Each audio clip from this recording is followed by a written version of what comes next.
রমজানে এই কয়েকটা কাজ বেশি বেশি করার চেষ্টা করেন। 1 নাম্বার, প্রথম কাজ 5 ওয়াক্ত সালাত জামাতে পড়ার চেষ্টা করেন। পারা যাবে ইনশাআল্লাহ? খুব কঠিন কিছু বললাম ভাই? তার আগে একটা কাজ বলি, তারও আগে সেহরি করতে উঠেছেন এমনভাবে খাবেন না যেটা এটা আপনার জীবনের শেষ খাওয়া। এমনভাবে খাবেন না আল্লাহর ওয়াস্তে। এই জায়গায় আপনি খাওয়া নিয়ন্ত্রণ করতে না পারলে প্রবৃত্তিকে নিয়ন্ত্রণ করতে পারবেন না। এটা দরজা। প্রবৃত্তি নষ্ট হওয়ার দরজা হচ্ছে এই পেট, মুখ আর পেট। যে পেটের দাস সে প্রবৃত্তিকে নিয়ন্ত্রণ করতে পারবে না। রমজান কি জন্যে আল্লাহ পাক না খেয়ে থাকতে বলছেন কেন? যাতে আপনি তাকওয়া অবলম্বন করতে পারেন, নফসটাকে কন্ট্রোল করতে পারেন। কথা কি বুঝতে পারছেন? পানি খাবো না কেন? পানি তো হালাল। নফসটা কন্ট্রোল করা, না আমি করব না, এটা আপনাকে প্রশিক্ষণ দেওয়া হচ্ছে। আত্মার নিয়ন্ত্রণের প্রশিক্ষণ দেওয়া হয় রমজান মাস। এটাই তো তাকওয়া। তাকওয়া মানে কি? এই যে একটা মরুভূমি মনে করেন, বা সমুদ্রের বিচ মনে করেন, কক্সবাজার সমুদ্রের বিচ, এখানে অনেকগুলো কাঁচের টুকরা রাখা আছে, কাঁচের টুকরা ফেলে দেওয়া আছে। আপনি হেঁটে হেঁটে যাচ্ছেন, পা ফেলছেন, টিপে পা ফেলছেন, এখানে একটা, ওখানে একটা, ওখানে একটা। এটা তাকওয়া। এইভাবে চলার নাম তাকওয়া। এটা এক্সাম্পল। সেহরি এত বেশি খায়েন না যেটা মনে হয় আপনার জীবনের লাস্ট খাওয়া, এমনটা খায়েন না। এরপরে 5 ওয়াক্ত নামাজ চেষ্টা করেন জামাতে পড়ার জন্য। যদি জামাত মিস হয়ে যায়, নামাজ ছেড়ে দিবেন না, বাসায় পড়বেন। যদি দেখেন ঘুমিয়ে গেছেন, ঘুম থেকে উঠলে নামাজ পড়বেন। যদি দেখেন ভুলে গেছেন, যখনই মনে হবে তখনই পড়বেন, নামাজ ছাড়বেন না। করা যাবে ইনশাআল্লাহ? যুব সমাজকে বলবো, যাই করো তোমরা যা কিছুই করো না করো, 5 ওয়াক্ত নামাজ ছেড়ো না। 5 ওয়াক্ত নামাজ তোমাদেরকে যে কোনো পাপ থেকে ফিরিয়ে নিয়ে আসবে ইনশাআল্লাহ। এই যুবকদের মাঝে অনেক যুবক আছে এখনো বসে এই পৃথিবীতে, যাদের মধ্য থেকে আল্লাহ পাক দিনের বড় বড় খাদেম বের করবেন ইনশাআল্লাহ। কাদেরকে বের করবেন? যাদের অন্তরে আল্লাহ পাক স্বচ্ছতা দেখবেন, পবিত্রতা দেখবেন, এদেরকে বের করবেন। এমন অনেক মানুষ ছিল যারা মিউজিক করতো, ছেড়ে দিয়ে ইসলামের খেদমত করছেন। এমন অনেক মানুষ ছিল যারা জেনা করেছে, পরে ফিরে এসে আল্লাহর দিনে দায়ী হয়েছে। এমন অনেক মানুষ আছে যারা বড় বড় কবিরা গুনাহ করেছে, পরে তওবা করে ফিরে এসে আল্লাহর দিনের খেদমত করছে, আছে না? এই মানুষগুলোকে আল্লাহ পাক হেদায়েত দিলেন কেন? উত্তর, তাদের কলবটা ছিল পরিচ্ছন্ন, সৎ অন্তর ছিল, আল্লাহর ভয় ছিল মনের মধ্যে। আল্লাহর ভয় থাকে, ফিরে আসবে ইনশাআল্লাহ। আমরা দোয়া করি আল্লাহ পাক তাদেরকে ফিরিয়ে দেখ, আমিন। শুধু তাই নয়, এখন ইসলামের যারা প্রকাশ্য শত্রু, তাদের মধ্য থেকেও আল্লাহ পাক ওমর এবং হামজা রাদিয়াল্লাহু আনহুর মতো মানুষ বের করতে পারেন। এটা জানেন? ওমর রাদিয়াল্লাহু আনহু তরবারি নিয়ে বের হয়ে যাননি, তাকে আল্লাহ পাক দ্বিতীয় খলিফা বানাননি। তার মনটা ছিল পরিচ্ছন্ন, আল্লাহ পাক কবুল করেছেন। 5 ওয়াক্ত সালাত পড়ার চেষ্টা করেন জামায়াতের সাথে, আল্লাহ পাক তৌফিক দান করুন। একইভাবে ইফতার যখন করবেন, তখন এমনভাবে খাবেন না এটা শেষ খাওয়া। গোগ্রাসে খাবেন না, 10টা 20টা 30টা আইটেম করার দরকার নাই। যতটুকু হলে আপনার ইবাদত করার শক্তি চলে আসে, এনাফ। আর বেশি বেশি হাইজেনিক খাবার খাবেন। বাইরের খাবার ভাজা পোড়া বেশি খেতে যান না, অসুস্থ হয়ে যাবেন। আমরা ইফতারে কিন্তু একদম বিরিয়ানি, পোলাও, কোরমা কত কি খাওয়া শুরু করি। সিম্পল খাবার খাওয়া শুরু করেন, সিম্পল খাবার খান, হোমমেড ফুড খান, বাইরের ম্যানুফ্যাকচার্ড ফুড খান না। আপনি সুস্থ থাকবেন ইনশাআল্লাহ। কারণ ইফতারের পরে আসে আপনার তারাবি। তার ইফতার অল্প হালকা করেন। রমজান মাসে টার্গেট করেন যে আমি কোরআন অন্তত একটা খতম দিব। পড়া যাবে? 30 দিন 30 পারা, 1 পারা করে পড়া যাবে? যারা কোরআন পড়া জানি না, এই যে 1 মাস সময় আছে, 1 মাসের মধ্যে শিখে ফেলবেন। প্রমিস করেন, পারবেন? হাত উঁচু করেন, কথা দেন যে রমজান মাস আসার আগেই কোরআন তেলাওয়াত শিখে নেব ইনশাআল্লাহ। বায়াত করলাম কিন্তু, আপনারা সবাই আমার মুরিদ। বসেন, হাদিয়াও দিবেন যেহেতু মুরিদ হয়েছেন। এখন হাদিয়া হচ্ছে দোয়া। কি দিবেন? দোয়া। রমজান মাসে 1 পারা করে প্রতিদিন, 30 দিন 30 পারা পড়া যাবে ইনশাআল্লাহ। যারা হাফেজে কোরআন আছি তারা কোরআনটাকে হেফজ চর্চা করবো এই মাসে, এবং তারাবির নামাজ পড়াবো। তারাবির নামাজে এমন মানুষকে ইমাম রাখবেন যার তেলাওয়াতটা প্রচণ্ড বিশুদ্ধ এবং সুললিত, শুনলেই মন কেড়ে ফেলে, এমন মানুষকে তেলাওয়াত করতে দিবেন তারাবির নামাজে। দেখবেন নামাজে মনোযোগ বাড়তে থাকবে ইনশাআল্লাহ। এটাকে এনজয় করবেন, তারাবিকে এনজয় করবেন। ওই 3G 4G স্পিডে নামাজ পড়তে যায় না, রিল্যাক্সে নামাজ পড়বেন, রিল্যাক্সে। আর আমরা তো একটা ঝগড়ায় অভ্যস্ত, 8 রাকাত না 20 রাকাত। এই রমজানে আল্লাহর রাস্তায় ঝগড়া করতে যায় না। আপনি নামাজের কোয়ালিটি বাড়ায় দেন। যদি 8 রাকাতও পড়েন, নামাজটাকে লম্বা করে পড়েন নবীর মতো, পারা যাবে?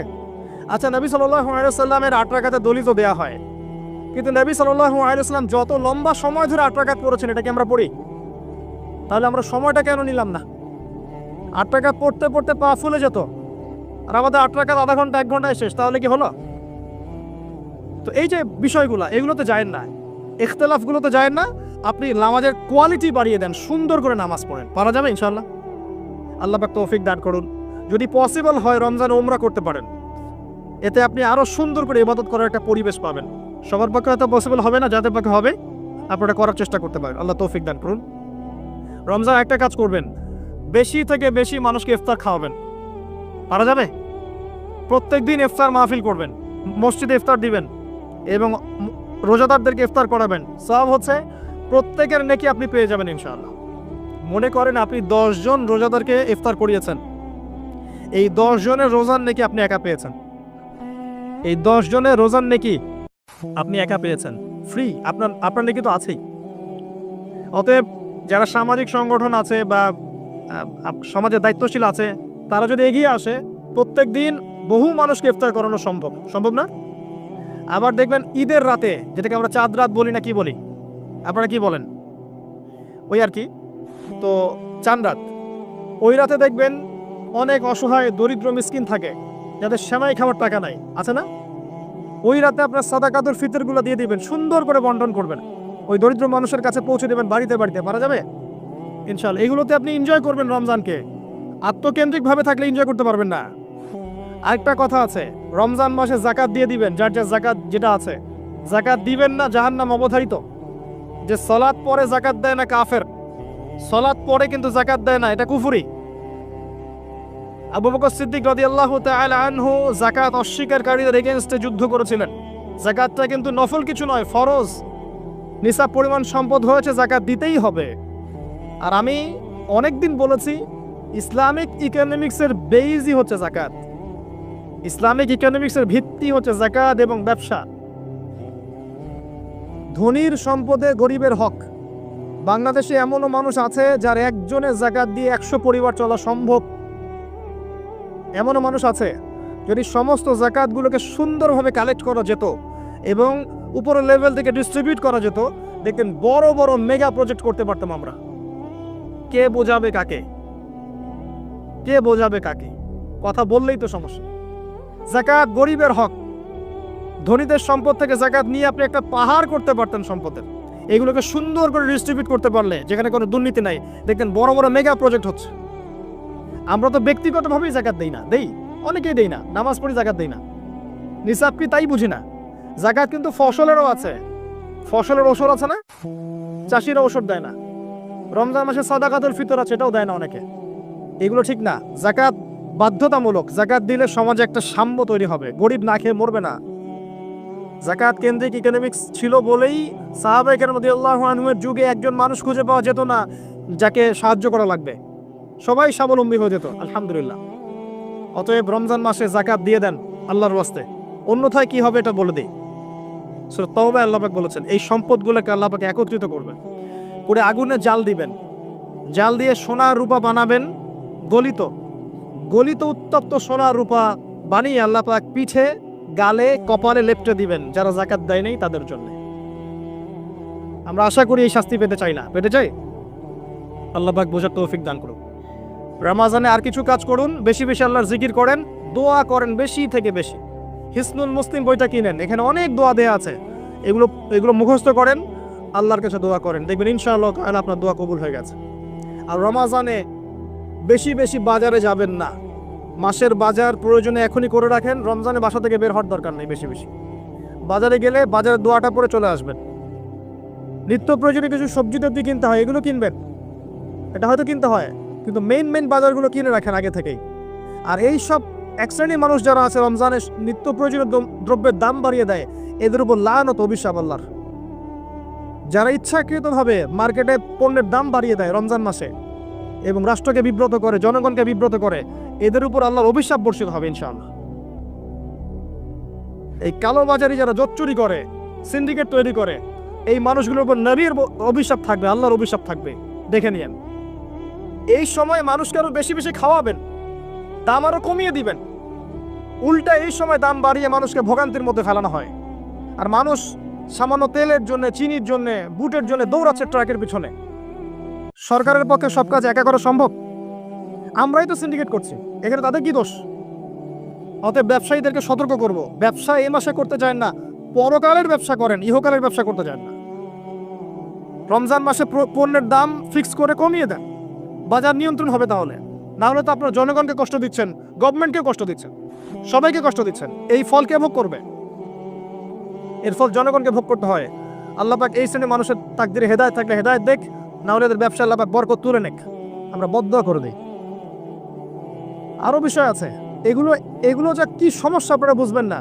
ইসলামিক ইকোনমিক্স যদি পড়াশোনা করেন বুঝবেন, এগুলো এত বড় লেভেলের সমস্যা যার ফলে হিমশিম খেতে হয় মানুষের জীবনযাত্রার মানকে একটা নিয়ন্ত্রণে নিয়ে আসতে। এই কৃত্রিম সংকট যারা তৈরি করে, এদের প্রতি আল্লাহর অভিশাপ বর্ষিত হবে। এটা মুসলিমরা করছে কেন? মুসলিমদের এমনটা করা শোভা পায় না। হোটেল কেন খোলা রাখছেন? হোটেলের মধ্যে রমজান মাসে পর্দা দিয়ে দিয়েছেন, বেরোজাদার আসবে খাবে। সুবহানাল্লাহ, কি আশ্চর্য! যেখানে পর্দা করা লাগে সেখানে বেহুদ্দার মতো ঘুরে বেড়ায়, যেখানে পর্দা লাগে না সেখানে পর্দা দিয়ে রাখে। সুবহানাল্লাহ। দেখবেন কাপড়ের ব্যবসায়ীদের দোকানে দোকানে এই যে মেয়েদের মূর্তির মধ্যে কাপড়, তাই না? এতে কি ব্যবসায় বরকত হবে? রমজান মাসে সব মূর্তিগুলো ভেঙে ফেলে দেন। ওই মূর্তির এভাবে যদি কাপড় পরিয়ে এরকম দল না রাখা হয়, আপনার ব্যবসায় বরকত হবে না, পণ্য বিক্রি হবে না। উসমান রাদিয়াল্লাহু আনহু ব্যবসা করেন নাই? আব্দুর রহমান বিন আউফ ব্যবসা করেন নাই? শোরুমগুলোতে যাবেন শহরে, দেখবেন মেয়েদের নগ্ন মূর্তি দিয়ে ভর্তি, কাপড় পরিয়ে রেখে দিয়েছে। এতে মেয়েদের সম্মান পাচ্ছে নাকি দেখাচ্ছেন কার বডি সাইজ কেমন? কি চাচ্ছেন এটা দিয়ে? এগুলো সব বের করে ফেলবেন দোকান থেকে। রমজান মাসে এগুলো রাখবেন না। রমজান মাসে যেন কারো গাড়িতে এবং বাড়িতে কোনো জায়গায় গান না বাজে, অশ্লীল কোনো গান যেন না বাজে। কোরআন তেলাওয়াত বাজবে, প্রয়োজনে অ্যারাবিক নাশিদ বাজবে, ইসলামিক নাশিদ বাজবে। এমন কিছু প্লে হবে যেখানে হারাম কিছু নাই, শিরক নাই, বেদাত নাই, মিউজিক্যাল ইনস্ট্রুমেন্ট নাই। রমজানে কোরআন তেলাওয়াত বাড়িয়ে দেন, তেলাওয়াত শোনেন। এই কাজগুলো করা খুব জরুরি। একটা কাজের নাম রমজান নয়, রোজা রাখলাম বাস শেষ। আরেকটা কথা বলে শেষ করছি, শুধুমাত্র খাবার ছেড়ে দেয়া আর পানাহার ছেড়ে দেওয়ার নামই রমজানের রোজা নয়। যতক্ষণ পর্যন্ত আমরা রোজা রেখে আল্লাহর হারামকে ছাড়তে না পারছি, রোজা কবুল হবে না। কথা বোঝার চেষ্টা করেন। রোজা রেখেছে, মিথ্যা বলছে, রোজা কবুল হবে না। রোজা রেখেছে, বাপে কম দিচ্ছে, রোজা হবে না। রোজা রেখেছে, পণ্যে ভেজাল দিল, ভালোর সাথে খারাপ মিক্স করলো, রোজা কেটে গেছে। রোজা রেখেছে, আপনার গীবত তহমত করে বেড়াচ্ছে, আড্ডা পিটাচ্ছে, গীবত করছে, রোজা ভেঙে গেছে। রোজা রেখেছে, সুদ খাচ্ছে, সুদি লেনদেন করছে, রোজা ভেঙে গেছে। রোজা রেখেছে, জেনা করছে, রোজা নাই, কেটে গেছে। রোজার মানে এই নয় যে খালি খাবার ছেড়ে দিয়েছি আর পানিও ছেড়ে দিয়েছি, স্ত্রী সহবাস ছেড়ে দিয়েছি, তাই নয়। আল্লাহর সমস্ত নিষেধ বর্জনের নাম হচ্ছে সওম। এটা হচ্ছে সেই সওম যার প্রতিদান হচ্ছে লাআল্লাকুম তাত্তাকুন, যার ফলে তোমরা তাকওয়া অবলম্বন করতে পারো। শেষটা হচ্ছে কুতিবা আলাইকুমুস সিয়াম, তোমাদের উপর সিয়ামকে ফরজ করা হয়েছে। কামা কুতিবা আলাল্লাযিনা মিন ক্বাবলিকুম, যেমন করে তোমাদের পূর্ববর্তীদের উপরে ফরজ করা হয়েছিল, লাআল্লাকুম তাত্তাকুন, যাতে করে তোমরা তাকওয়া অবলম্বন করতে পারো। তাকওয়া তার নাম যে আল্লাহর নিষেধগুলো ছাড়তে পারে। এই হলো সওম। আরেকটা আয়াত আছে, শাহরু রমাদানাল্লাযী উনজিলা ফীহিল কুরআন, এই মাসে আল্লাহ পাক কোরআন নাজিল করেছেন। এটাই সেই মাস। এই মাসে আল্লাহ পাক কোরআন নাজিল করেছেন। বেশি বেশি কোরআন তেলাওয়াত করবেন, বেশি থেকে বেশি। কথা বলার দরকার নেই, বেশি মানুষের সাথে কোরআন তেলাওয়াত করেন। অ্যাপস আছে না ফোনে, কোরআন তেলাওয়াত করেন। এক পারা দুই পারা পড়তে থাকেন। প্রত্যেক নামাজের আগে 10 পৃষ্ঠা, পরে 20 পৃষ্ঠা, পরে 10 পৃষ্ঠা পড়ার চেষ্টা করেন। পারা যাবে ইনশাআল্লাহ তাআলা। বেশি থেকে বেশি খতম দেন, আল্লাহ পাক তৌফিক দান করুন। যারা কোরআন বোঝেন, এই মাসে কোরআন তাদাব্বুর করেন, গবেষণা করেন। লাস্ট ওয়ান, লাইলাতুল কদর আছে শেষ দশকে। এই শেষ দশক সম্ভব হলে ইতিকাফ করার চেষ্টা করেন। যদি ইতিকাফ করা সম্ভব না হয়, শেষ দশকে রাত্রেবেলা বাসা থেকে বাইরে বের হবেন না, মোনাজাতে থাকবেন, যায় নামাজে থাকবেন। পারা যাবে ইনশাআল্লাহ। ওই রাতগুলোর মাঝে একটা রাত আছে, এটা 27 রাতই হবে জরুরি না। এটা 21 হতে পারে, 23 হতে পারে, 25 হতে পারে, 27 হতে পারে, 29 হতে পারে। এই জন্য শেষ দশকের প্রতিটা রাত, স্পেশালি বিজয়ের রাতগুলো জাগার চেষ্টা করেন। পরিবারবর্গকে জাগান, কোমর বেঁধে নেন, স্ত্রী সহবাস ছেড়ে দেন, যদিও রাত্রেবেলা জায়েজ ছেড়ে দেন, আসেন আল্লাহর সামনে দাঁড়ান, নিজের চাওয়া পাওয়া, কষ্টের কথা, দুঃখের কথা, গুনাহের কথা সব আল্লাহর সাথে শেয়ার করেন। ইনশাআল্লাহ দেখবেন ঈদ উল ফিতর আপনার জন্য হবে ইনশাআল্লাহ। এইসব ব্যক্তিদের জন্য ঈদ উল ফিতর। কদ আফলাহা মান যাক্কাহা কদ আফলাহা মান তাযাক্কা ওয়া যাকারা ইসমা রাব্বিহি ফাসাল্লা। ঈদ উল ফিতর কাদের জন্য? যারা রমাদান মাসে আত্মশুদ্ধি অর্জন করেছে এবং আল্লাহর নাম নিতে নিতে নামাজে গিয়েছে। আল্লাহু আকবার, আল্লাহু আকবার, লা ইলাহা ইল্লাল্লাহ, আল্লাহু আকবার, আল্লাহু আকবার, ওয়ালিল্লাহিল হামদ বলতে বলতে ঈদগাহে গিয়েছে, নামাজ পড়েছে, এদের জন্য হচ্ছে সাফল্য। কদ আফলাহা মান তাযাক্কা। আল্লাহ পাক আমাদের সবাইকে এই আসন্ন মাহে রমাজানে সবচেয়ে সেরাভাবে রমাজানকে কাটানোর তৌফিক আল্লাহ পাক আমাদেরকে দান করুন। আল্লাহ পাক আমাদেরকে বেশি বেশি কোরআন এই মাসে তেলাওয়াত করার তৌফিক দান করুন। আমি দোয়া করি আল্লাহ পাক আমাদেরকে এই মাসে বেশি বেশি দান খয়রাত করার তৌফিক দান করুন, যাকাত দেওয়ার তৌফিক দান করুন, ইফতার করানোর তৌফিক দান করুন, মানব সেবামূলক কাজ করার তৌফিক দান করুন। আল্লাহ পাক এই মাসে আমাদেরকে বেশি বেশি আল্লাহ জিকির করার তৌফিক দেখ, দোয়া করার তৌফিক দেখ। আল্লাহ পাক এই মাসে ইসলামিক সংস্কৃতিকে জাগ্রত করুন, পরিবারবর্গকে নিয়ে যেন আমরা ইসলাম পালন করতে পারি। আল্লাহ পাক সেই তৌফিক দান করুন, আমিন। যখন আল্লাহ পাকের হালালকে আপনি হারাম করে নেবেন, আল্লাহর হারামকে হালাল করে নেবে, জেনে রাখবেন যেটা একটা শিরকি আকীদা, একটা কুফরি আকীদা, এটা কাজ করা হচ্ছে। আর যখন একটা এলাকার মানুষ শিরক আর কুফরে থাকবে, আল্লাহর কি বরকত নেমে আসবে না আযাব নেমে আসবে? এই জন্যই তো আযাব আসছে। আমরা তো আযাব দেখে বস্তুবাদী সমাধান খুঁজি। কি সমাধান? ভূমিকম্প আসছে, অতএব এখন ভালো ভালো সিমেন্ট দিয়ে বাড়ি বানাও শক্ত করে, যাতে ভূমিকম্পে না নড়ে। আমরা বস্তুবাদী সলিউশন খুঁজি। বেশি বেশি আশ্রয় কেন্দ্র খোলো, যাতে করে পরবর্তীতে ওখানে গিয়ে উদ্ধার করা যায়। ব্যাকআপ চিন্তা করি কি করা যায়, কোনো প্রযুক্তি বের করি যাতে আগে থেকেই ভূমিকম্পের সতর্কবার্তা দেওয়া যায়।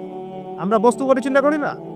আর সলিউশন হচ্ছে আমরা যদি শিরক আর কুফর থেকে তওবা করতাম, আল্লাহ গজব উঠিয়ে দিতেন। গজব দেওয়ার মালিককে, উঠিয়ে নেওয়ার মালিককে। যদি কোনো এলাকার মানুষ তাওহীদের উপর থাকে, শিরক ছেড়ে দেয়, সুন্নতে থাকে, বেদাত ছেড়ে দেয়, ঈমানের উপর থাকে, কুফর ছেড়ে দেয়, আল্লাহ পাক কি জালেম যে তাদেরকে জুলুম করে শাস্তি দিবেন? বরং আল্লাহ পাক শাস্তি আরো উঠিয়ে নিবে, বরকত নাজিল করবে, রহমত নাজিল করবে। সূরা আরাফে আল্লাহ বলেছেন, যদি জনপদের অধিবাসীরা ঈমান নিয়ে আসতো, আমি অবশ্যই তাদের উপরে বরকতের দরজাগুলো খুলে দিতাম। আসমান জমিনের বরকতের দরজা সব খুলে দিতাম। কিন্তু জনপদের অধিবাসী তো ঈমান আনবে না, কারণ মনে করছে যে আমরাই সব মানুষ। এখন এই পৃথিবীর বেশিরভাগ মানুষ মনে করে যে মানুষই সবকিছু, মানুষই সবকিছু, মানে এই সভ্যতার কারিগর হচ্ছে মানুষ। মানুষ এখন মনে করে, অথচ সভ্যতা শুরু হয়েছে নবীদের হাতে, সভ্যতা শেষও হবে নবীদের হাতে। সভ্যতা শুরু হয়েছে কোন নবীর হাতে বলেন? এই পৃথিবীতে সর্বপ্রথম কৃষিকাজ করেছেন কোন নবী জানেন? আদম আলাইহিস সালাম। আর এমন কোন নবী নাই আল্লাহ পাকে যে নবী কৃষিকাজ এবং পশুপালন করেন নাই। এমন কোন নবী নাই যিনি কৃষিকাজ পশুপালন করেন নাই। এটা নবীদের সুন্নাত। কারণ নবীদেরকে মানুষকে সঠিক পথে আনতে হয়। যখন আপনি পশুপালন করবেন, কৃষিকাজ করবেন, তখন কিন্তু আপনার মধ্যে একটা ধৈর্য বাড়বে, মানুষকে নেতৃত্ব দেওয়ার একটা ক্ষমতা তৈরি হবে। তো মুসা আলাইহিস সালামকে আল্লাহ তার 10 বছর ওই কৃষিকাজ করিয়েছেন, ফার্মে কাজ করিয়েছেন। শুআয়ব আলাইহিস সালামের ফার্মে তিনি 10 বছর কাজ করেছেন। কারণ বনু ইসরায়েলের মধ্যে একটা ছিন্ন ভিন্ন জাতিকে তাকে নেতৃত্ব দিতে হতো। আল্লাহ পাক আগে তাকে তৈরি করেছেন। আল্লাহ বলেছেন, ওয়াসতানা আকিকা লিনাফসি, আমি নিজের জন্য তোমাকে তৈরি করেছি আগে। তো এই যে কৃষিকাজকে খারাপ মনে করবেন না। এগুলো যারা করেন মনোকষ্টে ভুগবেন না যে আপনি দরিদ্র, আপনার মান সম্মান কম, এমন নয়। আপনি বরং সম্মানিত মানুষ, কারণ আপনি নবীদের সুন্নতের পেশায় আছেন, মাশাআল্লাহ। তো যেটা বলছিলাম, যখন শিরক আর কুফর বাড়তে থাকে একটা জনপদের মধ্যে, তখন আল্লাহর আযাব গজব নামতে থাকে। এই সমস্যাগুলো আমাদের শহরে নাই। শিরক আর কুফরে ভর্তি হচ্ছে না দিন। আমাদের শহরে পেপার পত্রিকা খুললেই দেখা যায় রাশিফল। কি রাশিফল? তুমি সিংহ রাশি, তোমার দিনটা কেমন যাবে। তুমি কন্যা রাশি, তোমার দিনটা কেমন যাবে। আর প্রায় মিডিয়াগুলো এগুলো প্রচার করে না?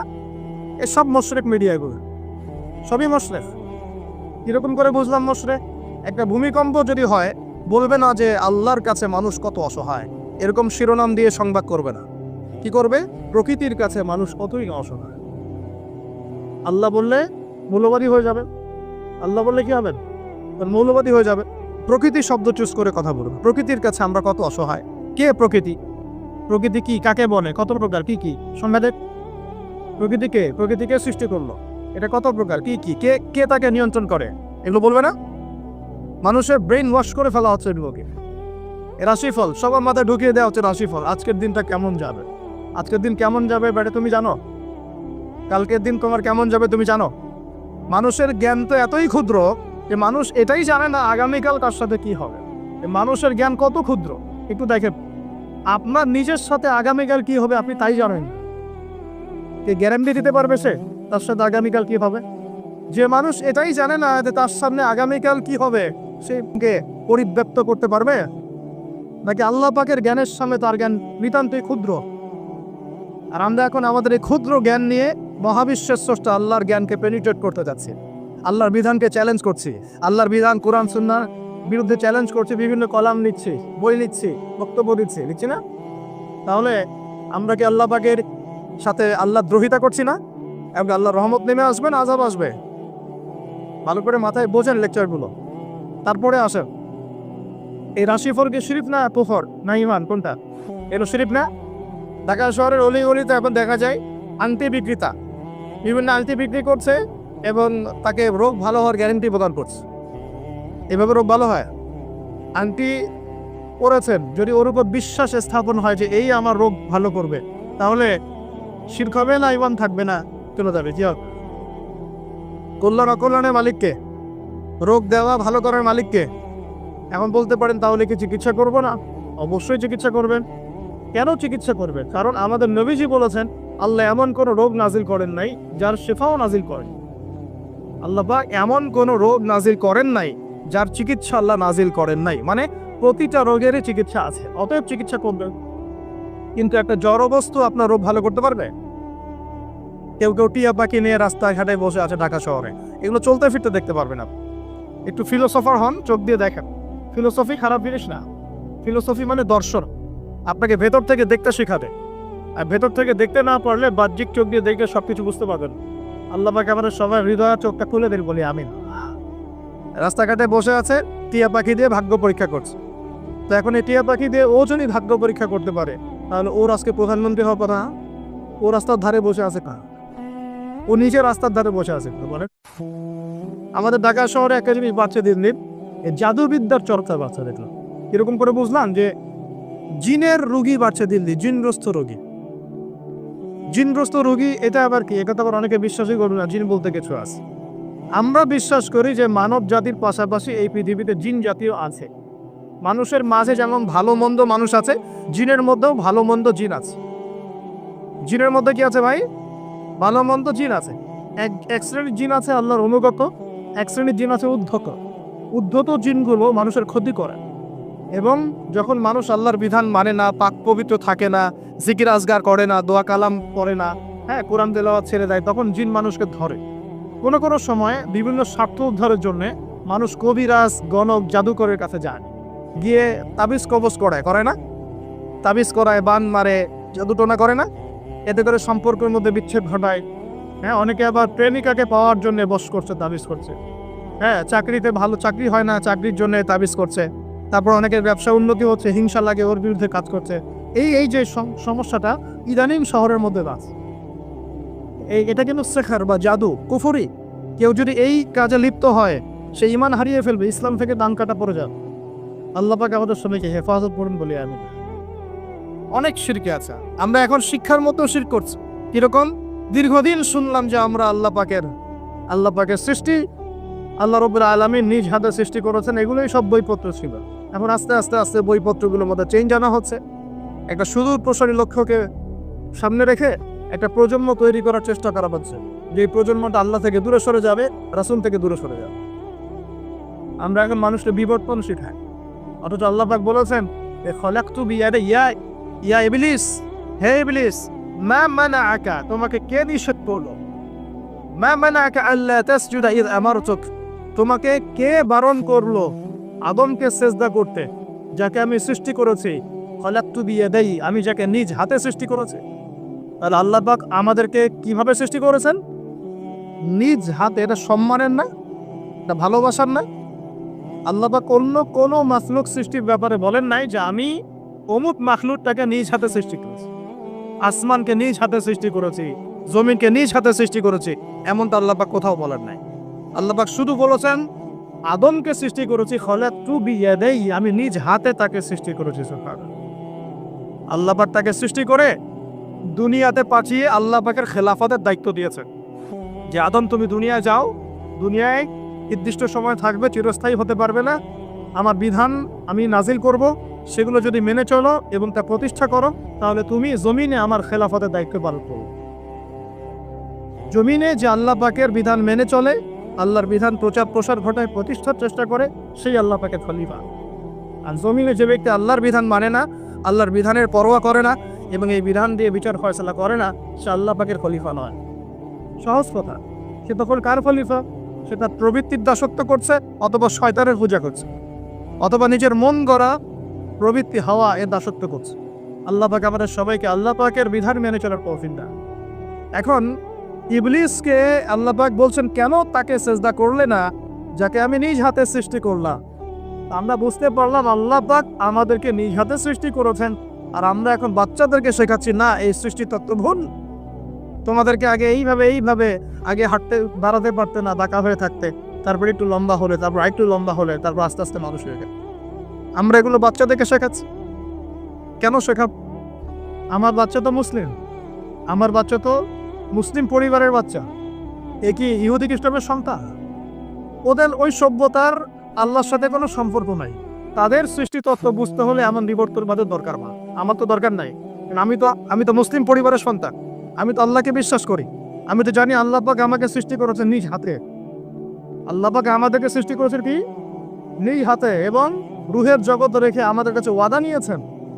এই পৃথিবীতে আসার আগে আরেকটা জগৎও ছিলাম আমরা, তার নাম রুহের জগৎ, আলামে আনোয়া।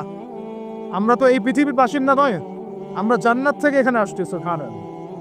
এটা তো আমাদের নোংরা জায়গা, এটা হচ্ছে আমাদের থাকার জন্য নোংরা জায়গা। আমরা তো জান্নাত থেকে এসেছি এখানে। হাই ক্লাস থেকে লো ক্লাসে আসলে মানুষ খুশি হয়?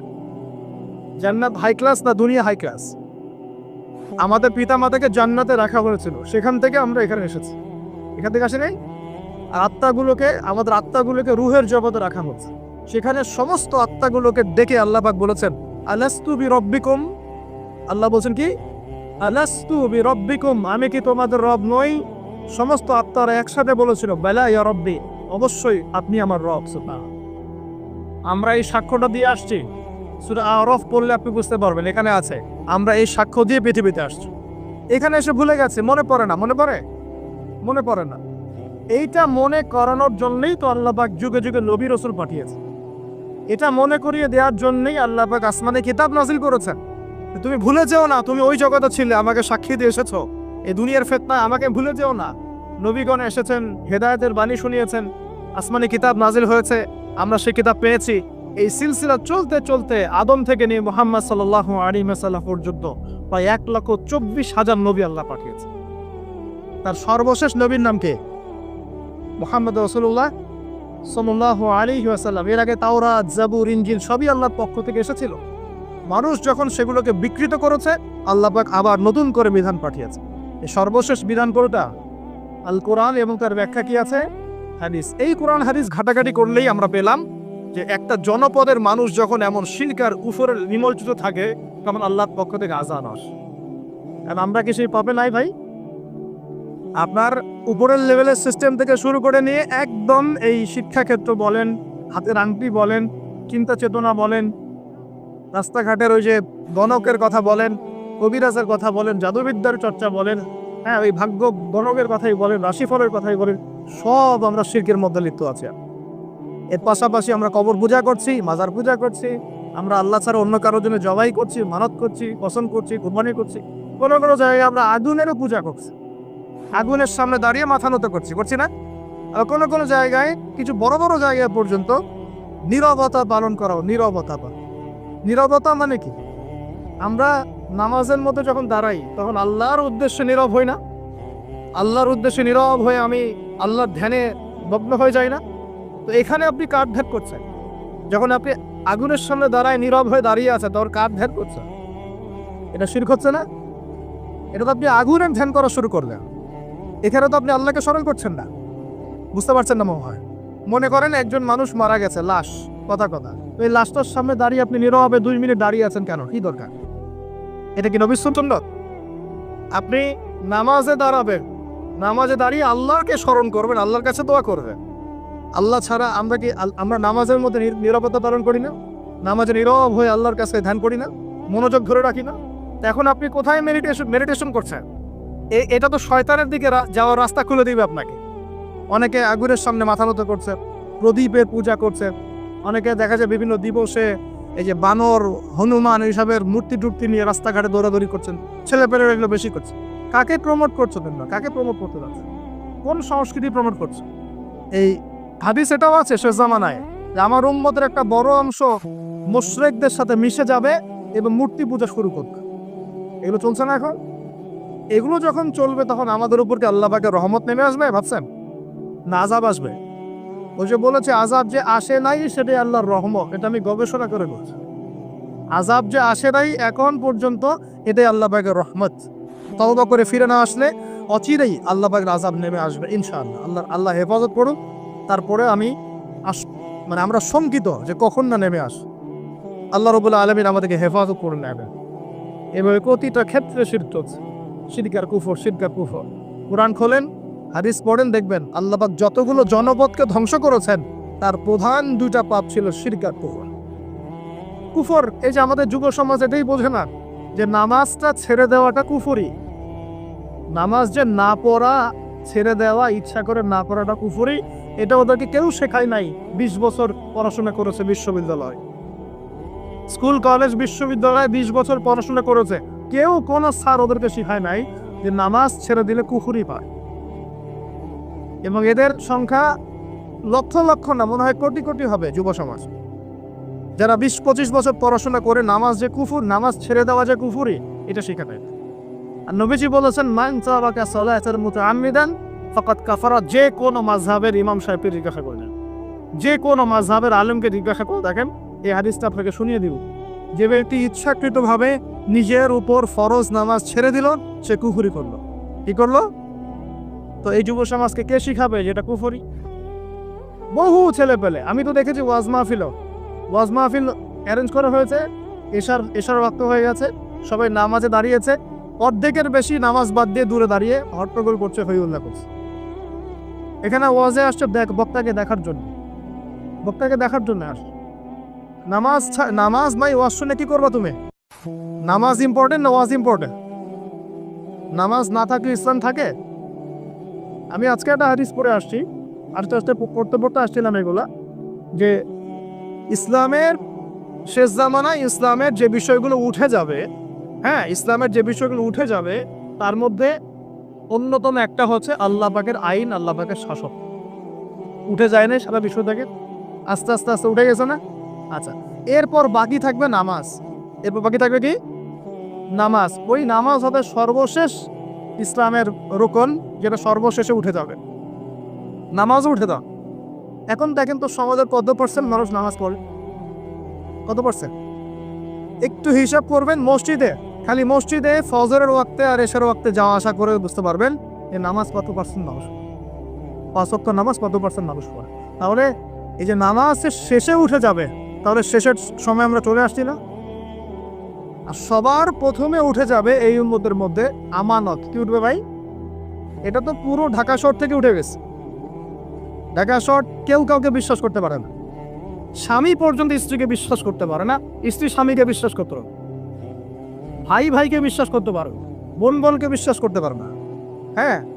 ইমাম সাহেবকে কমিটি বিশ্বাস করতে পারে না, কমিটিকে ইমাম সাহেব বিশ্বাস করতে পারে না, মাহফিল কমিটিকে বক্তা বিশ্বাস করতে পারে না, বক্তাকে মাহফিল কমিটি বিশ্বাস করতে পারে না। না, তারপর দেখা যায় যে অফিসের বস কর্মীদেরকে বিশ্বাস করতে পারছে না, কর্মীরা বসকে বিশ্বাস করতে পারছে না, শাসক জনগণকে বিশ্বাস করতে পারে না, জনগণ শাসককে বিশ্বাস করতে পারে। সর্বত্র চলছে অবিশ্বাসের যুগ। বাজারে যাবেন কেনাকাটা করতে, বলবে একদম টাটকা হয়ে একদম ফ্রেশ, 7 দিনের জিনিস ফরমালিন মেরে আপনি খাওয়া নিয়ে গেল। বিরিয়ানি তো আমাদের এখানকার একটা কালচার। বিরিয়ানির ইয়েতে যাবেন, গরু বলে যে কত কুকুর শিয়াল খাওয়াই দিচ্ছে, আল্লাহ ভালো যান, তাই না? গরু খাসি বলে কুকুর শিয়াল খাওয়াই দিচ্ছে, একদম তাজা দেশি মুরগি করে মরা মুরগি খাওয়াই দিচ্ছে। হ্যাঁ, বড় বড় রিনাউন কয়েকটা অভিযান করলো না কয়েকদিন আগে দেখলেন, মানুষকে মারার মতো বিষাক্ত রং মিশিয়ে খাওয়াই দিচ্ছে। আমানত সবার আগে উঠে যাবে, আমানত বিশ্বাস। আমানতদার ব্যক্তিকে বলা হবে খেয়ারতকারী ব্যক্তি, আর খেয়ারতকার যে ওকেই বলা হবে আমানতদার। যে আমানতদার তাকে বলা হবে খেয়ানতকারী, আর যে খেয়ারত করে ওকেই বলা হবে আমানতদার।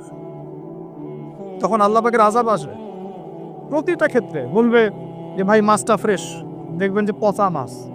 ভাই যে ফ্রেশ গরুর মাংস, দেখবেন যে ওটাকে একদম ইঞ্জেকশন মেরে মেরে মেরে গরুটাকে ফুলাই দিয়েছে। কোনো কোনো সময় দেখা যায় ডাব ডাব পেঁপে আছে শহরে, ডাব রাস্তার পাশে ডাব ডিউটি করতেছে, ডাব কেটে দেখবেন পানি অর্ধেক নাই, সিরিজ দিয়ে পানি বের করে ফেলছে। কোন যুগে আস? এটা আমাদের শহর ভাই, আমাদের শহর, যেখানে আমরা সবাই দাড়ি টুপি নিয়ে ঘুরে বেড়াই। আমরা বাইরে একটা অভিনয় করতেছি, আমরা আসলে বাইরে একটা অভিনয় করতেছি। আমরা মনে হয় নিজের সাথেই অভিনয় করছি, আমরা এখন মনে হয় নিজেদের সাথেই নিজের অভিনয় করছি। বাইরে গিয়েছে স্ত্রী শপিং করতে, এদিকে বয়ফ্রেন্ডের সাথে ডেটিং মেটিং করে বাসায় এসে স্বামীকে বলছে তোমার জন্য শার্ট কিনে নিয়ে আসলাম। হ্যাঁ, এদিকে স্বামী বাসা থেকে বের হয়েছে, ওদিকে অফিসের কলিগদের সাথে দুই চারটার সাথে তার অবৈধ সম্পর্ক। ঠিক আছে, মানি ব্যাগ সার্চ করলে কন্ডম পাওয়া যায়, মানি ব্যাগ সার্চ করলে কি পাওয়া যায়? কন্ডম পাওয়া যায়। এবার কোলেকশন এগুলো না করে এইডসের রোগ হবে। শিখিয়েছে যে যৌন সম্পর্ক করেন, অবৈধ যৌন সম্পর্ক করেন, কিন্তু প্রোটেকশন নিয়ে করেন, এগুলো শেখাচ্ছে মানুষ। তো এই জেনাকারী সমাজের উপর আল্লাহর গজব আসবে না তো কি আসবে? কি আসবে? ও বাইরে গিয়ে আরো 2-3টা মেয়ের সাথে সম্পর্ক করে বাসায় আসে, স্ত্রীকে বলছে আমি তোমাকেই সবচেয়ে বেশি ভালোবাসি। মানে এখানে জেনাকে উস্কে দেওয়া হচ্ছে, আর হালাল সম্পর্ক, হালাল বিবাহ, এটাকে প্রতিবন্ধকতা সৃষ্টি করা হচ্ছে। আপনি হালাল বিয়ে করতে চান, পারবেন, কঠিন। যৌতুক, এখানে আবার যৌতুকের ব্যাপার আছে। আপনার এমন যে বিয়ে মানে একটা বাণিজ্য, মানে যেমন মেয়ের বাবা বিয়ে দিবে, মেয়েটাকে পার করছে, বড় অঙ্কের একটা টাকা দরকার এখানে। হ্যাঁ, আর ছেলের বাবা যখন মেয়ে নিয়ে আসছে, সেখানে আবার বড় অঙ্কের যৌতুক ইম্পোজ করছে। মেয়ের বাবা দিচ্ছে বড় অঙ্কের মোহর, আমার মেয়েকে বিয়ে করতে চাও, 20 লাখ টাকা মোহর লাগবে। ওই ছেলের সামর্থ্য নাই, ও বলছে ঠিক আছে, আচ্ছা লেখুক। পরে বাসর রাত্রে মাফ করাই নিল, বাসর রাত্রে মাফ করাই নিচ্ছে। তারপরে সারা বছর আগে সারা জীবন দেওয়ার কোনো নাম নাই, মেয়ের হক আর সে পেল। এদিকে মেয়ের বাপও কম চালাক না, হ্যাঁ, সে আবার মোহর যেমন বাড়িয়েছে, ছেলের বাপও কম চালাক না, সে আবার এদিকে যৌতুক ইম্পোজ করছে। যৌতুকের টাকা নামিয়ে মোহরটা দিব। সবাই চালাক, সবাই স্মার্ট। মানে প্রতারণা, অবিশ্বাসের যুগ চলছে, তাই প্রতারণা, অবিশ্বাসের যুগ। একটা মেয়েকে বাইরে পাঠিয়েছে বাবা, সেই মেয়ে বাবার কাছে খুব ভালো, দুধ খেতে মানে নাক চিপলে দুধ দেয়, এমন একটা অবস্থা মেয়ের। বাইরে দেখবেন প্রাইভেটে গিয়ে, কোচিংয়ে গিয়ে 8-10টা প্রেম তারা শেষ। হ্যাঁ, ছেলেকে পাঠিয়েছে ইউনিভার্সিটি, বিশ্ববিদ্যালয়, আমাদের শহরেই। ছেলে খুব ভালো বাবার কাছে, একদম নাক চিপলে দুধ বেড়া। বাইরে গিয়ে দেখবেন এদিকে 8-10টা মেয়ের সাথে সম্পর্ক করা। এই যে পিচ্ছি পিচ্ছি ছেলেকে আমরা রাস্তাঘাটে দেখি, ঢাকা শহরের কিশোর গ্যাং তৈরি করেছে, কিশোর গ্যাং। হ্যাঁ, গুন্ডামি। তামিল কিছু মুভিজ দেখায়, হ্যাঁ, মারামারি করছে, একটা ঘুষি দিলে একদম গাছের উপর উঠে যায়। হ্যাঁ, ওগুলো দেখে দেখে শিখছে, হকি স্টিক নিয়ে, চাকু চাপাতি নিয়ে ঘুরে বেড়ায় আছে। আমরা টঙ্গি দিয়ে আসার সময় দেখেছি, আমাদের সামনে, আমাদের গাড়ির সামনে দৌড় দিয়ে ছো মেরে একটা মেয়ে কান থেকে একদম দুল ছিঁড়ে নিয়ে চলে যাও। কানে দুল পড়ে আছে একটা মহিলা, কান টেনে ছিঁড়ে নিয়ে চলে গেল। মোবাইল ফোনে কথা বলছেন, গ্লাসটা খোলা, এইটুক সময়ের মধ্যে ছো মেরে মোবাইল ফোন নিয়ে চলে গেল। হ্যাঁ, এটা আমাদের শহর। ছোট ছোট বাচ্চাকে 8-10 বছর, 15 বছর, হাইস্ট 20 বছর বয়সের কিশোর গ্যাং। আবার এতটুকু ছেলেকে দেখেছি, এই যে কিছু প্লাস্টিকের মধ্যে কি জানি টানে, আমাদের শহরেরও মাদর, সর্বত্র। আমাদের যুব সমাজ, এই শহরের যুব সমাজ দেখবেন, যাদের বাপের একটু টাকা পয়সা আছে, ওকে আর কে পায়? ওকে একটা বাইক কিনে দিয়েছেন, হ্যাঁ, ওই R15 টাইপের একটা বাইক দিয়েছেন, ব্যাস দাম রয়ে সারা দুনিয়া ঘুরে বা। আর এই তো আমরা যে রাস্তাগুলোতে হাঁটাচলা করি, পিছনে মেয়ে তো থাকবেই বাইক থাকলে। আর মেয়ের অবস্থাটা এমন যে পোশাক তো নাই। মনে করেন ছেলের পোশাক এখন মেয়ে পরছে, মেয়ের পোশাক ছেলে পরছে না, এখন তো ওই যুগ চলছে। এখন এই পোশাক পরে ছেলেকে পিছন থেকে এমন ভাবে জড়িয়ে ধরে যাচ্ছে রাস্তা দিয়ে, ওপেনলি, পাবলিকলি, মনে হচ্ছে ওর স্বামী মনে হয়। আপনি কি আপনার স্ত্রীকে নিয়ে এভাবে ঘুরে বেড়ান? আপনি নিজে আপনার স্ত্রীকে নিয়েও এভাবে ঘুরতে লজ্জাবোধ করেন, আর তার সাথে তার কোনো হালাল সম্পর্কই নাই, জড়ায় ধরে ঘুরে বেড়াচ্ছে। মনে হচ্ছে খালি ওই বাইকের মধ্যে একটা বালিশ দিতে পারলে ভালো হতো। এটা বালিশ একটা শোয়ার জায়গা দিলে বাকি কাজটা এখানেই করে হবে পাবলিকলি। নবীজি এটাই বলেছিলেন, বিশেষ জামানায় রাস্তাঘাটে মানুষ জেনা করবে, রাস্তাঘাটে জেনা করবে, এটা দেখার জন্য ঢাকা শহর সবচেয়ে ভালো জায়গা এখন। ঢাকার মতো বড় বড় যে শহরগুলো আছে না, সবগুলো এগুলো জাজল্যমান দৃষ্টান্ত হয়ে আছে। রাস্তাঘাটে মানুষ জেনা করবে। মেয়েকে পড়তে পাঠিয়েছেন, টিউশন দিয়েছেন, ওই টিউশন দিয়েছেন টিচারের সাথে অবৈধ সম্পর্ক করা শেষ। কোনো জায়গায় টিচারকে বাসায় নিয়ে আসছেন, বাসায় এসে আমার মেয়েকে পড়ায় যান, কত বড় বুদ্ধিমান পিতা আপনি। হ্যাঁ, অলরেডি দেখবেন তার সাথে তার ঘটনা করা শেষ হয়ে গেছে। আর মেয়েরা আপনাকে বলবে না, কারণ কেউ কেউ মানে বাধ্য হয়ে এসব জায়গায় ভিকটিম হয়ে যায়, আবার কেউ কেউ নিজের ইচ্ছাতেই কাজ বলে। এমন নয় যে সব মেয়ে ধর্ষিত হচ্ছে ছেলেদের আগ্রাসনের কারণে, এমনটা এমন নয়। বহু মেয়ে নিজের ভুলের কারণে ধর্ষিত হয়, বহু মেয়ে নিজের খারাপ স্বভাবের কারণেও এই তার ইজ্জত হারিয়ে ফেলছে। একটা মেয়ে যে রাত্রে যে 12টা 1টা 2টা বাজে বাইক নিয়ে ঘুরছে, ওকে কি রাস্তাঘাটে ঘুরতে 12টার সময় কেউ বলেছিল? এখন যদি এই 2টা 3টা ছেলে মিলে ওকে ধর্ষণ করে, দোষটা কি ছেলেটার হবে না মেয়েটার দোষ নাই? এখানে মেয়ের বাবার দোষ নাই, মেয়ের ফ্যামিলির দোষ নাই। তাহলে আমরা শুধু কেন ছেলেদের দিকে ফোকাস করি কেন? ছেলে তো অপরাধী, ছেলে তো অপরাধ করেছেই, ছেলের তো বাপ আগেই মরে গেছে। ছেলের বাপ যদি বেঁচে থাকতো তাহলে ছেলেকে তো আদব কায়দা শেখাতো, ছেলেকে শেখাতো যে দেখো বাবা, আমরা আমাদের সন্তানদেরকে শেখাই বাবা, সেটা হলো ইঁদুরের মতো বড় হয়েও না, সিংহের মতো বড় হয়ে।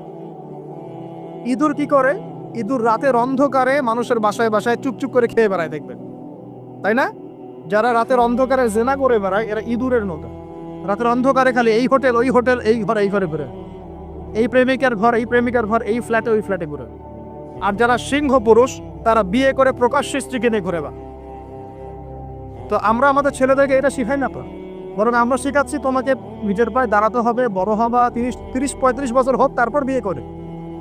আর এই 18 বছর হওয়ার 18 বছর হয়ে গেছে, 18 থেকে এই যে 30, এই 12 বছরে তার তো যৌবনের তাড়না ছিল। এই তাড়না মেটাতে না পেরে সে পতিতালয়ে গিয়েছে, ওই যে কার ফ্ল্যাটে গিয়েছে, কোথায় কোথায় মাদকের আসরে বসেছে, মেয়েদেরকে নিয়ে এইখানে ওইখানে ঘুরে বেরিয়েছে। আমরা তো এমনও দেখেছি যে গাড়ির মধ্যে ছেলের কোলে মেয়ে ঘুরে ঘুরে বেড়াচ্ছে এখানে। তোরা এই শহরগুলোর মধ্যে আল্লাহ পাকের আযাব আসবে না তো কি আসবে আমাকে না? সে জামানায় যে একটা পাপের কারণে আযাব আসে, তার মধ্যে অন্যতম সেরা পাপটা হচ্ছে জেনা। আমরা এই শহরটাকে জেনার শহর বানিয়ে ফেলেছি, জেনার শহর। এগুলো গেল অবিবাহিতদের কথা। ইভেন ইউনিভার্সিটিগুলোর মধ্যে গিয়ে দেন, ইউনিভার্সিটিতে গোল করে গ্রুপ স্টাডি করছে, গোল করে। এবং ছেলের কাপড় মেয়ে পড়ছে, মেয়ের কাপড় ছেলে, কাপড়ের কোনো বাবাই নাই। নবীজি বলেছিলেন শেষ জামানায় 2 শ্রেণীর মানুষ আসবে, আমি এদেরকে দেখি নাই। নবীজি দেখেন নাই মানে 1400 বছর আগে ওরা ছিল না। এক শ্রেণী হচ্ছে হাতের মধ্যে মানুষকে মারার কিছু অস্ত্র নিয়ে ঘুরে বেড়াবে, এরা মানুষকে নির্মমভাবে পিটাবে, নির্মমভাবে পিটাবে, নির্মমভাবে মানুষকে পিটাবে। এই শ্রেণীকে আমি দেখিনি, এরা আসবে পরে। আরেক শ্রেণী হচ্ছে এমন এক শ্রেণীর মহিলা বের হবে যারা কাপড় পরেও নগ্ন থাকবে, নিজেরাও আকৃষ্ট হবে, অন্যকে আকৃষ্ট করবে। তো এই মেয়েদেরকে তো দেখতে পাচ্ছেন, এখন পাচ্ছেন না, তার মানে কিয়ামত কাছে না দূরে।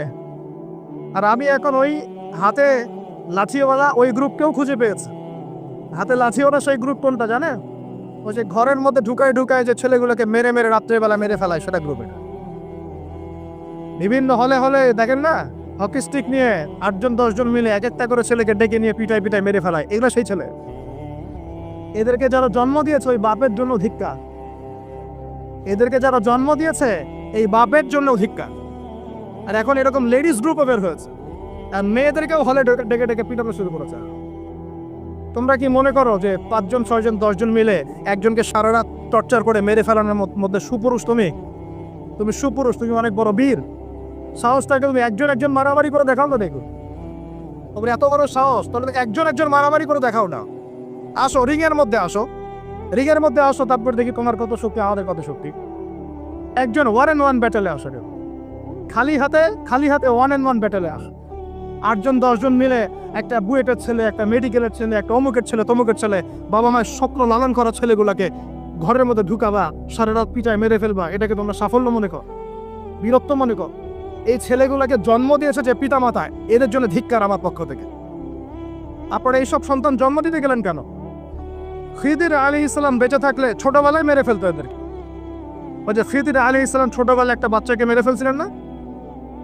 মুসা আলাইহিস সালাম বলেছিলেন যে একটা বাচ্চাকে কেন মেরে ফেললেন? তখন খিদির আলাইহিস সালাম বলেছিলেন এই ছেলেটা যদি বড় হয়, বড় হলে অনেক বড় কাফের হবে। আল্লাহ আগে জানিয়ে দিয়েছেন, এই জন্য আগে মেরে দিয়েছে। এই বাচ্চাগুলোকে নিতে গেলেন কেন?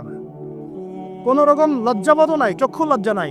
এরপর যখন আইন শৃঙ্খলা বাহিনী এদেরকে অ্যারেস্ট করে নিয়ে যায়, বীরের মতো হাসতে হাসতে চলে যায়। ও জানে যে আমার কোনো সমস্যা হবে না, হাত খবর দিয়ে বেরিয়ে চলে আসবে। তোমরা এগুলোকে বিরক্ত মনে করো, বিরক্ত মনে করো, সুপুরুষ হয়ে গেছো তোমরা। এতই যদি ক্ষমতা থাকে, সাহস থাকে, তো একজন মারামারি করো না, 1 and 1 ব্যাটেল আসে। তারপর দেখো কে জিতে কে হারে। 10 জন মিলে একজনকে পিটাবা মনে করছো খুব বড় বীর হয়ে গেছো। এখন 10টা মেয়ে মিলে একটা মেয়েকেও পিটাচ্ছে। একটা মেয়েকে আপনি ঘরের মধ্যে ঢুকায় সারা রাত পিটাবেন, মেয়েটা কাঁদতে কাঁদতে বলছে আমার পায়জামা পর্যন্ত খুলে ফেলেছে টান দিয়ে। আরে তোর মায়ের পায়জামা কেউ খুলে ফেললে তোর কেমন লাগবে? তোর বোনের পায়জামা কেউ খুলে ফেললে তোর কেমন লাগবে? কোন সাহসে তুই একটা মেয়ে পায়জামায় হাত দিস? এত বড় সাহস! আর এদেরকে আমরা তোলাতলা করে মানুষ করি। আইন শৃঙ্খলা বাহিনী আপনারা কি করেন? ইনস্ট্যান্ট কোর্ট বসে ফাঁসি দিয়ে দিবেন এদেরকে। আল্লাহর কসম করে বলছি, যদি কোনোদিন এরকম ক্ষমতা আমাদের কাছে আসতো, দিন বিচার করে দেখিয়ে দিতাম ইনশাআল্লাহ। ফাইজলামি শুরু করো সারা দেশব্যাপী, ফাইজলামি শুরু করে দিয়েছে একেবারে নির্মমভাবে, অহেতুকভাবে। এই যে অসহায় মানুষগুলোকে, ছাত্র পড়তে গিয়েছে, বাবা স্বপ্ন লালন করা ছাত্র, ছেলেটা ইঞ্জিনিয়ার হবে, ছেলেটা মেডিকেল সায়েন্সের পরে বড় একজন ডক্টর হবে, পিঠা মেরে ফেলে দিল নাকি? এত বড় সাহস! আর আমরা কিছুই বলতে পারলাম না, কিছু করলাম না। কি একটা অবস্থা চলছে! এগুলো যখন চলতে থাকবে একটা কওমের মধ্যে, আপনার মনে হয় যে আল্লাহ পক্ষ থেকে রহমত নেমে আসবে? লা ইলাহা ইল্লাল্লাহ বলা একজন মানুষ যদি বেঁচে থাকে, ওই একজন মানুষের সম্মানে আল্লাহ পাক কিয়ামত দিবে না ইনশাআল্লাহ। সে একজন মানুষকে এভাবে নির্মমভাবে পিটিয়ে মেরে ফেলা পড়ে। এখন মানুষকে পেটানো শুরু করেছো। নবী সাল্লাল্লাহু আলাইহি ওয়াসাল্লাম শেষ জামানার হাদিস সম্পর্কে বলেছিলেন, আমি এক শ্রেণীর মানুষকে দেখি নাই যারা আসবে, মানুষকে নির্মমভাবে মারবে, নির্মমভাবে মানুষকে পিটিয়ে মারবে। আর কোরআন খুলে দেখেন, একটা জাতির কথা আল্লাহ পাক বলেছেন, এই জাতির নাম হচ্ছে আদ জাতি। কোন জাতি ভাই? এই আদ জাতিকে আল্লাহ পাক ধ্বংস করেছিলেন ঝড় দিয়ে, ঝাপটা দিয়ে। আল্লাহ পাক এই কওম সম্পর্কে বলেছেন, ওয়াইদা বাতাসতুম জাব্বারিন, ওরা শিরক কুফর তো করতোই, কিন্তু এর পাশাপাশি একটা বড় পাপ করতো। ওই পাপটা হচ্ছে এরা যখন মানুষকে পেত, পিটিয়ে মেরে ফেলতো, নির্মমভাবে পিটিয়ে মেরে ফেলতো। এই আদ জাতির পাপ তোমরা করা শুরু করেছো। আমাদের শহরে এগুলো চলছে না? এখন দিনে দুপুর রাস্তাঘাটে এগুলো চলছে। শিক্ষা প্রতিষ্ঠানে গিয়ে এগুলো মাস্তানি করতে গিয়েছো তোমরা। আমার ভাই হয়ে যদি এই কাজ করো, আমি তোমার চেহারা পর্যন্ত দেখতে যাবো না ইনশাআল্লাহ। আল্লাহ রাব্বুল আলামিন আমাদেরকে ওমরের শাসন দান করুন বলে আনা। একটা মাস ওমরের শাসন যদি চলে না, দেখবেন সব লাইনে চলে আসছে ইনশাআল্লাহ। একটা মাস খালি ধর্ষণের বিচার করা শুরু করেন, ধর্ষণ করার সাহস খুঁজে পাবেন ইনশাআল্লাহ। কোন মাদ্রাসাতে আমরা দেখেছি, কোন মাদ্রাসাতেও এই যে হাফেজ ছাত্র হতে গিয়েছে, বাবা মা হাফেজ বানাবে, মাদ্রাসায় পাঠিয়েছে, মাদ্রাসার শিক্ষক ছেলেটাকে বলাৎকার করে রেখে দিয়েছে। হ্যাঁ, ঢাকা শহরের ঘটনা বলছে। আমাদের সন্তানটাকে কোথায় পাঠাবো তাহলে? পাপ যেই করুক, পাপই। এখানে যদি দাড়ি টুপিওয়ালা মানুষও পাপ করে, তাকেও শাস্তির আওতায় নিয়ে আসতে হবে। আল্লাহ তৌফিক দান। মাদ্রাসায় আপনি ছাত্রকে বলাৎকার করবেন? মাদ্রাসায় আপনি সমকামিতা করবেন? আপনার তো লিঙ্গ কেটে জাতির সামনে উপস্থাপন করা দরকার। উমরের শাসন হলে এটাই হতো। উমরের শাসন হলে আল্লাহর কসম করে বলছে এগুলোই হতো। ওয়াজ মাহফিলগুলোকে দিনের এই পবিত্র আমানত মূলে অনেক জায়গায় ঠাট্টা মশকরার পাত্র বানানো হয়েছে। কোথাও দেখা যায় যে ওয়াজ মাহফিলে যে বললাম ডিজে জিকির চালু করা হয়েছে। ফাইজলামি শুরু করছো দিন নিয়ে, কেমন ফাইজলামি শুরু করো। ইনশাআল্লাহ তাআলা অচিরেই এই উম্মতের মধ্যে এমন নেতৃত্ব আসবে ইনশাআল্লাহ, যে নেতৃত্বের আন্ডারে ইনশাআল্লাহ তোমাদের যে আগ্রাসন, মুসলিম বিশ্বের আনাচে কানাচে অসহায় মুসলিমদেরকে নির্যাতন করা হচ্ছে নির্মমভাবে। একটা বাচ্চা সে জানে না যে শিয়া কি সুন্নি কি, বোম মেরে উড়িয়ে দেওয়া, মাথার খুলি উড়িয়ে দেয়।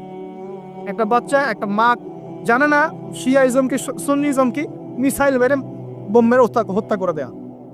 ফাইজলামি শুরু হয়েছে। সারা বিশ্ব জুড়ে এগুলোই চলতেছে। সারা বিশ্ব জুড়ে মিডিয়ার মধ্য দিয়ে মুসলিমদেরকে আজকে সন্ত্রাসী বানানো হয়ে গেছে। সারা বিশ্বের রক্ষাও ধরবে আমাদের, আবার আমাদেরকেও সবাই সন্ত্রাসী বলে বেড়াবে। নাটক শুরু করেছে, নাটক। সারা বিশ্ব জুড়ে সবচেয়ে শান্তিকামী মানুষ কারা? আমরা, অন্য কেউ আছে? সারা বিশ্বের মানুষের, নিরীহ মানুষের রক্ত কাদের হাতে লেগে আছে? আমাদের হাতে?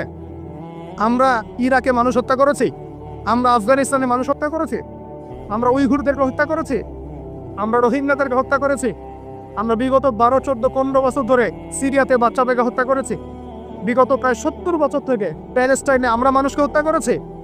আমরা কি এই যে লেবানন, জর্ডান এই জায়গাগুলোতে মানুষকে আমরা মারছি? আরো সারা বিশ্বে আমাদেরকে আজকে সন্ত্রাসী কেন বলা হোক? কি কারণে বলা হোক? আর আমরা কেউ কোনো কথাও বলি না, মন থেকে ঘৃণাও করি না। এই কথাগুলো বলবেন কারা? বলবেন তো আলেম ওলামারা। এখন যদি আমরা এই ওয়াজ মাহফিলের স্টেজগুলোকে সার্কাসের মঞ্চ বানিয়ে ফেলি, এই আমানতের হরকে আদায় করবে এ আদায় করবে। আল্লাহ পাক আমাদের সবাইকে বোঝার তৌফিক দান করুন।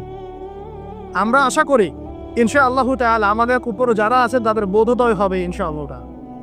আমরা কারো শত্রু নয়, ইসলাম কারো শত্রু নয়, কারো খারাপ চায় না। ইসলাম চায় সমাজের ন্যায় প্রতিষ্ঠা হোক, এবং ন্যায়টা যে কারো হাত দিয়ে প্রতিষ্ঠা হোক, কোনো সমস্যা নেই। XYZ যেই হোক না কেন, যার হাতে ন্যায় প্রতিষ্ঠা হবে আমরা তার জন্য দোয়া করবো ইনশাআল্লাহ। আর যে অন্যায়কে প্রশ্রয় দিবে, প্রতিষ্ঠা করবে, আমরা তার ধ্বংসের জন্য আল্লাহর কাছে দোয়া করবো ইনশাআল্লাহ। আর আল্লাহ পাকের গজব যখন নেমে আসবে কেউ ঠেকাতে পারবে না ইনশাআল্লাহ। আমি বলে দিয়েছি প্রথমেই, সবকিছুর মালিককে, সব ক্ষমতা কার হাতে? প্রিয় যুবক ভাইয়ের স্পেশালি আগামী দিনে ইসলামের পতাকা হাতে নিয়ে বিশ্বকে চ্যালেঞ্জ করার জন্য এখন থেকে প্রস্তুত হয়ে যা।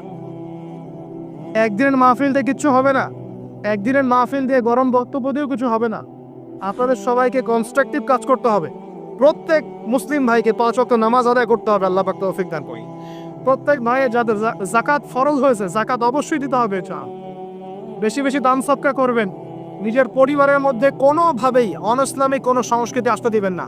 নিজের পরিবারের মধ্যে পর্দা প্রতিষ্ঠা করবেন। কোনো অবস্থাতেই হারাম রিজিকের দিকে যাবেন না ইনশাআল্লাহ।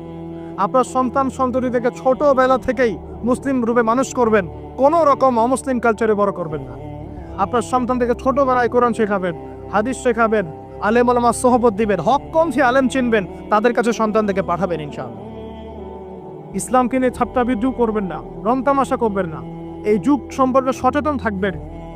কি হচ্ছে, কি চলছে, হাদিসে কি আছে, কোরআনে কি আছে, সামনে কি হতে পারে, সচেতনতা তৈরি করবেন। এই চলমান ফিতনাময় পরিবেশে নিজের ঈমান আমলকে এমনভাবে ধরে রাখবেন যেমন করে হাতের মধ্যে মানুষ আগুন ধরে রাখে, ঈমান ধরে রাখে।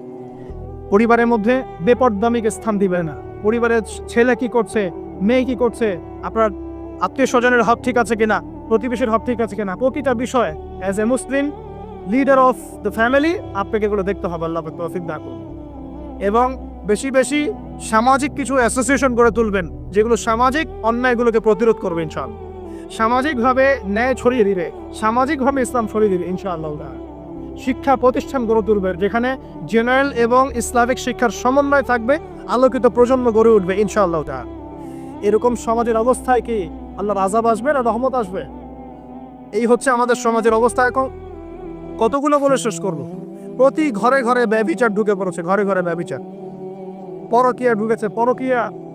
আর অর্থনৈতিক ক্ষেত্রে ঘরে ঘরে ঢুকেছে সুদ আর সুদ, ঘুষ ঢুকেছে ঘুষ, এদিকে সুদ ঢুকেছে, দুর্নীতি ঢুকেছে, অন্যের সম্পদ অন্যায়ভাবে হস্তক্ষেপ করার নোংরা সংস্কৃতি ঢুকে পড়েছে প্রত্যেক জায়গায় জায়গায়। আমাদের ইয়াং জেনারেশন নিজেদের ইতিহাস ভুলে গেছে যে আমরা কার উত্তরসূরি। খালেদ বিন ওয়ালিদের নামও তারা জানে না, উমর বিন খাত্তাবের নাম জানে না, তারেক বিন জিয়াদকে চিনে না, মুহাম্মদ বিন কাসিমকে চিনে না। এরা ক্রিস্টিয়ানো রোনাল্ডোকে চিনে, এরা মেসিকে চিনে, নেইমারকে চিনে, এরা আমাদের ক্রিকেটারদেরকে চিনে। মাশাল, যারা এখন বিপদগামী ছিলেন আমরা মনে করতাম তারাই এখন হেদায়েতের দিকে আসছেন, আর আমরা এখন মুসলিম ঘরে জন্মগ্রহণ করে নামাজ ছেড়ে দিচ্ছি, কুরআন পড়া ছেড়ে দিচ্ছি। এটা কি ধরনের কথা? আমার পরিবারের মা বোনরা কিভাবে বেপরদায় বাইরে যায়? আমার পরিবারের কর্তা আমি কেমন করে আমার পরিবারের স্ত্রী সন্তান মেয়েরা বাইরে বেপরদা যাবে, কিভাবে যাবে? আমি তো পরিবারের কর্তা, আমি পরিবারের স্বামী, আমার স্ত্রী কেমন করে বেপরদায় বাইরে যাবে? আমার ছেলে কেন নামাজ পড়বে না? নামাজ না করে সে ভাত খাবে কিভাবে? নামাজ না করে আমার পরিবারে আমার ছেলে ভাত খাবে কিভাবে? আমার মেয়ে কেমন করে ভাত খাবে? অতএব পরিবারটাকে শক্ত করেন, হালাল খান, সামাজিকভাবে ইসলামটাকে এগিয়ে নেন, ইনশাআল্লাহ দেখবেন একদিন বরং দরেশ্বরে ইসলাম কায়েম হয়ে যাবে ইনশাআল্লাহ। আর আমরা কারোর জন্য বদদোয়া করবো না, আমরা দোয়া করবো আল্লাহ পাক যেন ঊর্ধ্বতন কর্তৃপক্ষ সবাইকে হেদায়েত দান করেন এবং অন্যায়ের বিরুদ্ধে দাঁড়ানো তৌফিক দান করেন, এবং তাদের হাতে হলেও আল্লাহ পাক ন্যায় প্রতিষ্ঠা করার তৌফিক দান করেন। আর ন্যায় কোনটা ন্যায় কোনটা অন্যায় এগুলো এসব প্রোটেস্ট্যান্ট মুসলিমরা আপনাদেরকে শেখাতে পারবে না। যারা ইসলাম, কোরআন, সুন্নাহ, সমকালীন বিশ্ব ইতিহাস, অর্থনীতি, সংস্কৃতি, দেশীয় কালচার সব সম্পর্কে জ্ঞান রাখে, এই মানুষরা আপনাকে বলতে পারবে কোনটা সত্য, কোনটা মিথ্যা, কোনটা হক, কোনটা বাতিল। একজন কবর পূজারী আপনাকে কি হেদায়েত দিবে? একজন মাজার পূজারী আপনাকে কি হেদায়েত দিবে? একজন বেদাতি আপনাকে কি হেদায়েত দিবে? হেদায়েত তো নিতে যান খালি ওদের কাছে। আর জ্ঞানী মানুষকে তো মূল্যায়ন করেন না। যারা বুদ্ধি বিক্রি করে খায় ওদের কাছে পরামর্শ নিচ্ছে। আর কিছু বিষয় বলতে বলতে মুখের ফেনা উঠিয়ে দিলাম, তারপরেও কোনোদিনও বললেন না যে হ্যাঁ কথাটা গ্রহণ করা যায়। কি আশ্চর্য! যখন একটা সমাজের মধ্যে এই পাপগুলো ছড়িয়ে পড়বে তখন আল্লাহ পাকের গজব আসবে, এটা আসবেই। কিভাবে প্রতিরোধ করার কোনো সুযোগই নাই, আপনাকে প্রতিকারও করার কোনো সুযোগ নাই। তওবা করে আল্লাহর কাছে ফিরে আসতে হবে, এটাই সলিউশন। এই যে আমরা শহরের কথাই বলছিলাম, আমাদের সমাজের অন্যতম বড় একটা কিয়ামতের আলামত হচ্ছে উঁচু উঁচু বিল্ডিং নির্মাণের প্রতিযোগিতা। নবীজি জীবনের শেষের দিকে যে হাদিসগুলো বলেছেন, শেষের দিকে, তার মধ্যে কিয়ামতের বড় দুইটা আলামত বলেছেন। তার মধ্যে একটা হচ্ছে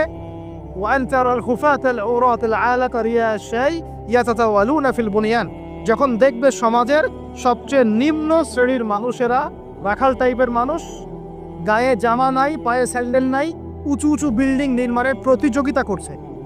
ধনীরা বিল্ডিং নির্মাণ করবে এমনটা নবীজি বলেন নাই। নবীজি বলছেন গরিব, ফকির, মিসকিন, গায়ে কাপড় নাই, স্যান্ডেল নাই, এরা বিল্ডিং নির্মাণ করবে না, প্রতিযোগিতা করবে একে অপরের সাথে। এখনকার আরব বিশ্বটা জাজল্যমান দৃষ্টান্ত। অনেক সালাফ সলফে সালেহিন বলেছেন এই হাদিস থেকে আরবদেরকে ইশারা করা হয়েছে। এটা আমাদের ঢাকার মতো চলে আসছে। আজকালকে যার এক জায়গা টাকা পয়সা ছিল না, আজকে 10 তলা 20 তলা ফ্ল্যাটে নামি। কিভাবে সম্ভব? সুদের মধ্য দিয়ে সম্ভব, দুর্নীতির মধ্য দিয়ে সম্ভব, কালো টাকার মধ্য দিয়ে সম্ভব, অন্যের সম্পদ অন্যভাবে হস্তক্ষেপ করার মধ্য দিয়ে সম্ভব। আর মাশাআল্লাহ, যার একটা 5-10 তলা বাড়ি আছে আমাদের শহরে, অন্য মানুষকে মানুষই মনে করে, ভাড়াটিয়াকে মনে করে যে তেলাপোকা, ককরোচ, ছিছি করে তারা কত যে শর্ত। কোনো সময় এমনও হয়েছে মানে বাড়ি ভাড়া চাইতে গিয়ে যে বেইজ্জত হতে হয়েছে, মনে হলো যে বাড়ি ভাড়া চাইতে গিয়ে মানে নিজের সম্মান নিজে নষ্ট করে ফেললাম। সুবহানাল্লাহ। কারণ যখন নিম্ন শ্রেণীর মানুষের কাছে অর্থ আসে তখন কিন্তু এদের মধ্যে কালচার আসে না। সম্পদ আসে ঠিকই, কিন্তু কালচার, সভ্যতা আসে না। তারা অসম্ভবই থেকে যায়। কাকে সম্মান দিতে হবে, কাকে দিতে হবে না সেটাও জানে না। কথা বুঝতে পারছে? এটা আমাদের সমাজ এখন চলছে, হাইলি কনস্ট্রাক্টেড বিল্ডিংস এর প্রতিযোগিতা। আর আমরা বলবো কেন, এই যে এখনকার সেকুলার রিপোর্টগুলোই বলছে বেশিরভাগ বিল্ডিং এরই দেখা যায় যে কোনো রকমের ভিত্তি না। এই 5-6 মাত্রা ভূমিকম্প হলে সব দরদর করে পড়ে যায়। কারণ এই যে অহংকার, আমি একটা ফ্ল্যাটের মালিক। ঢাকা শহরে মনে হচ্ছে যেন পরিচয়ের মানদণ্ড হচ্ছে এটাই।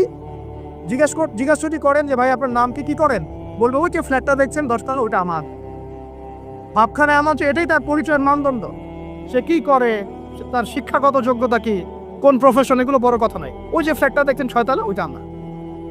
অনেকে এসে পরিচয় দেয়, আমি অমুক পার্টির অমুক, আমি অমুক পার্টির অমুক, আমি অমুকের সাধারণ সম্পাদক, আমি অমুকের সভাপতি। এগুলো পরিচয়? এগুলোই মানুষের পরিচয়? আমি অমুক দল করি, তমুক দল করি। পরিচয় কি তোমার? তুমি কি এই পরিচয় দিয়ে কাল কিয়ামতের মাঠে আল্লাহর সামনে দাঁড়াবা? তোমার পরিচয়টা কি? পরিচয় হচ্ছে তোমার শিক্ষাগত যোগ্যতা কি, তুমি সমাজকে কতটুকু সার্ভ করতেছো, তোমার ইলমি যোগ্যতা কি, তুমি 5 ওয়াক্ত নামাজ পড়ো কিনা, তুমি ইসলামপন্থী কিনা, তোমার সুন্নত আছে কিনা, তুমি দিনের জন্য কি করো, এগুলো তোমার পরিচয়। আল্লাহ রাব্বুল আলামিন আমাদের কথাগুলো বোঝার তৌফিক দান করুন। আমাদের সমাজে হাইলি কনস্ট্রাক্টেড বিল্ডিংস এর প্রতিযোগিতা চলছে। দেখেন, বিল্ডিং নির্মাণ করা পাপের কিছু নয়, কিন্তু এগুলোর মধ্যে দিয়ে অহংকার করাটাই পাপের। আর অহংকার করলে আল্লাহ পাক এগুলোকে ঘষিয়ে দিতে সময় নেবেন না। আল্লাহ পাক আমাদেরকে বোঝার তৌফিক দান করুন।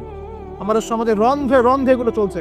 আমার ওদের খেয়ানত, অবিশ্বাস, সুদ চলছে, জেনা চলছে, ফ্ল্যাটে জেনা চলছে, ফ্ল্যাটে জেনা মানে শুধু শারীরিক ইলিগেল ফিজিক্যাল রিলেশনশিপই নয়।